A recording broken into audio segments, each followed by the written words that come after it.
Good morning, good morning, good morning everyone. Kumusta ang lahat mga friends? Happy ba ang morning nyo ngayon? Kumusta ang mga preparation nyo? Sa mga workers natin going to work? Siguro ready na ang lahat, no? Going to their works. And ang masasabi ko lang ay God bless sa inyong lahat. And while nag-coffee tayo this morning, may isi-share ako sa inyo word of encouragement, no, sa lahat-lahat ng mga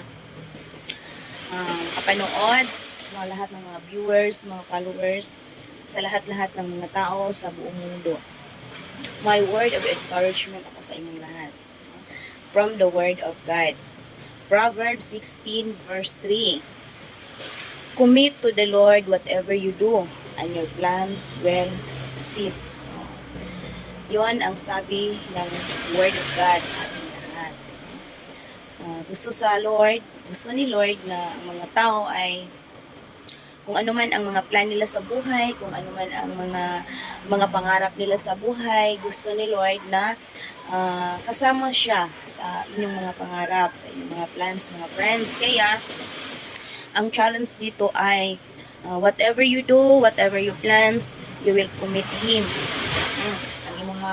Ang iyong mga plans sa buhay, nais ni Lord na i-commit nyo sa Kanya para tulungan kayo ni Lord, tulungan kayo ng ating Panginoon para you will be success. Alam nyo mga friends, gaano kaganda, gaano kasarap sa buhay ang maging successful ka sa iyong mga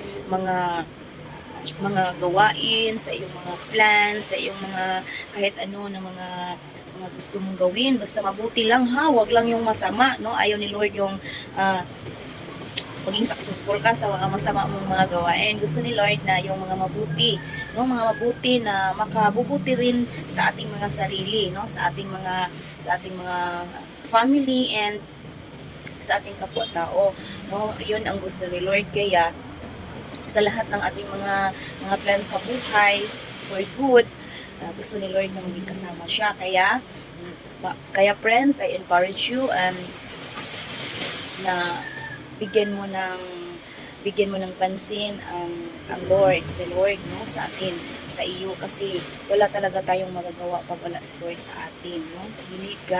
We need God always sa mga buhay natin, no? Maging successful tayo pag gabayan tayo ng Panginoon. Okay ba mga friends? Okay? So, God bless everyone, and God bless you today, and bye-bye everyone. Thank you for watching.